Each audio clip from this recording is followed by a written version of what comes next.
For further analysis, I am joined by Charles Fakroha, a stockbroker and iBrandTV business analyst. He's right here with me in the studio. Good to have you join us today. Good morning, Perpetua. Yeah, good morning. It's a pleasure being here. Well, you can say that again. Let's start from the big story. Argentina earning $81 million after emerging winner. Well, it goes to show that football is not just for entertainment. It has some economic implication, and I think we must give kudos to Qatar. I think that's the first time a country from that part of the world is hosting the World Cup, and we see this kind of success. Of course, we saw a display of talent. We saw also some display of economic realities, because I mean, looking at Argentina now, you know, being winner, they are getting about $81 million, you know, and of course, but the most important thing there is for all the participating team, you know, have something, even just qualifying for the World Cup or the group stage, you know, they all have something. So it goes to show that the football itself has come to unite the world together, and I could see the display of talent, display of comradeship that yesterday while watching the match, and that can also lead to world peace. I think we should begin to use football not just only as entertainment, but as a weapon for achieving global peace. Well, you know, I'm looking at Morocco now. I mean, that's the African nation here. Okay. Of course, I'm looking at a total of $64 million. And my question will be, what impact will this make in that country, looking at, you know, of course, football in that country? Yes, well, normally what we've been told that that's $64 million, you know, is not even going to the players themselves, as the case may be. Of course, the players are already earning so much. FIFA is giving that country for them to develop football specifically in terms of infrastructure. So, which shows that, yes, football has become, well, I say, a career, and young people should be encouraged to play that game, you know, get that talent, and even to the grassroots. But at the same time, we should also don't lose the fact that, yes, establishing football academy in the grassroots where young talents, boys, not only boys, girls too, from the villages can attend this football academy, you know, acquire not only football skill, but acquire other academic skills that will, you know, make them a complete human being. Because I have always been an advocate that, yes, sports generally is for a short period of time. And after that, your playing career, you know, maybe from, let's say, 18 to 35, some season 35, you know, what happens after that? So they need to, after developing this football skill, they need to also have other little skill that they can use and survive. Entrepreneurial skill, yes, entrepreneurial skill, you know, just basic skills that they need to survive in the world after football. So I think, yes, kudos again to FIFA for well-organized competition, and congratulations to Argentina, and of course all the other teams who didn't get to the first four, but we saw a keenly competitive World Cup. For me, this has been one of the best so far.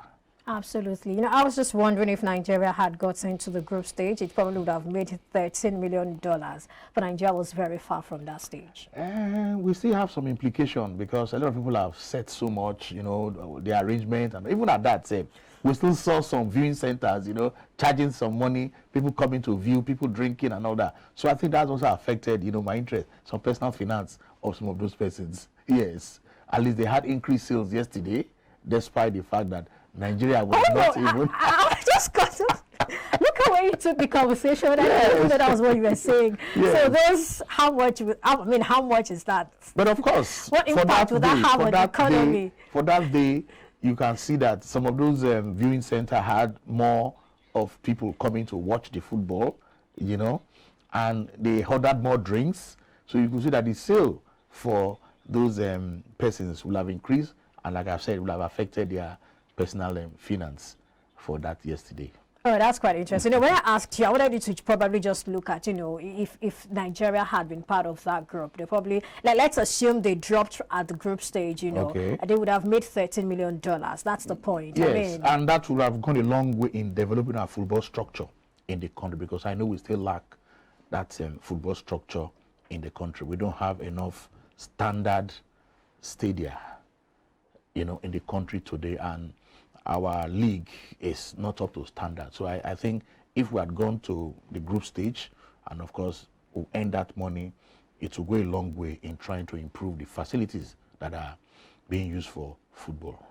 Very quickly, let's move on to the second story, talking about POS operators giving CBN ultimatum. What do you make of that story? Well, for me, it's a mixed feeling, because I was thinking that, yes, it has come to a time. It has come to that time where we need to begin to embrace cashless policy. I said it here on this platform. I want to see a situation where the local fisherwoman or man in a remote village in Delta State is able to come back after their expedition and sell, and the people are doing transfer. You know, it's an habit, and I know it takes time for people to get over it, but we just need to embrace that cashless policy. For the POS operators trying to put pressure on the National Assembly, and they are saying they're going to talk to the CBN governor to say, okay, reduce or increase the limit and all that. For me, that is neither here nor there. We're talking of a cashless policy. The earlier we begin to embrace it, the better for us. Yes, I understand that, yes, there are certain transactions, but we have seen that you can do as little as 2,000 naira transfer. Yes, you go and maybe eat in a local restaurant. They are bringing the POS and you are swiping your card. When you say 2,000 naira transfer, I'm wondering, because if I buy palm oil, a bottle of palm oil, yes, maybe 1,000 naira, okay, and then I do transfer, I go to another place, I buy maybe a pint of rice, maybe 3,500, okay, I do another transfer, and then at the end of the day, do you know how much impact that will have on my money? Because these banks are going to charge maintenance fee. They're also going to charge me for, you know, every transaction, because at the end of the day, they're also going to pay the telcos because they are using their infrastructure. Of course, and even now, the telcos are saying that, you know, the banks are owing so them much money. A lot of money. I think about 84 billion or something like that. I mean, these are the things we're looking at. We're also looking at the infrastructure, like telecommunication infrastructure. Do we even have? Okay, there are times you'll be debited, and of course, cash will not move exactly in or move for days. out. So have we even fixed that?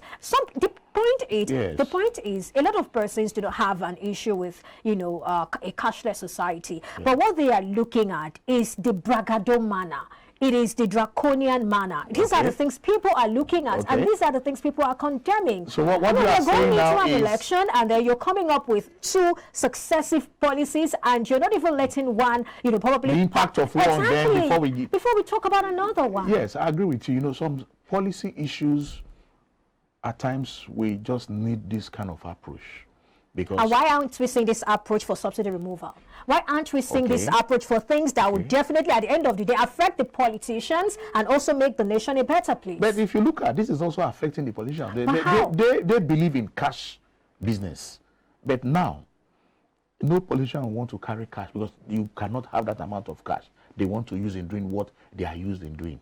You know, But you know, all it takes is just for them to pay either the 5% or the 10% if they are going through a company or they are going as individual to withdraw these monies. So at the end of the day, they can pay that 5%. I agree. Yes, we might say CBN is harsh in terms of this policy, but a time is come. We must get to this level. So the earlier for us, the better. I'm not saying the policy is 100% efficient. There are issues here and there, but I believe as time goes on, we're going to see the benefit of this cashless policy. Yes, there are issues with the telecos, issues with even with the, like you said, you buy palm oil, 1,000 naira. Yes, the bank will charge and all that. Yes, all those are issues. No policy has been 100% successful. We must have issues here and there. And I hope these issues will be addressed as time passes. Exactly, as time passes, it will be addressed. All right. Well, let's look at wheat price rising by 50%. Is that something you think is too much or expected, looking at the Russia-Ukraine war? Well, I've always said here that Nigeria, thank God, wheat can even grow in Nigeria. Not that, so we have the arable land. So what is the problem? Let us go back and begin to cultivate the land. Now, speaking now, not necessarily as government spokesperson, but I know that government has done a lot in the area of, ensuring that we have even more lands, not only lands, even improved seedlings with the Federal Ministry of Agriculture and Rural Development. The federal government seems to have done some kind of work in that regard. Agreed. And probably if we are not getting the harvest or the yield we want, probably we are not doing enough. Okay. Or what is the issue? It is the time where the Ministry of Agriculture should sit with these wheat producers or wheat farmers. What is the problem? Is it issue of security now? Is it issue of, like you have said, we have improved seedlings? So what is the issue there? Is the land not available? We have all the arable land. So I think we should go back and continue to till this land and produce enough wheat that will crash the price.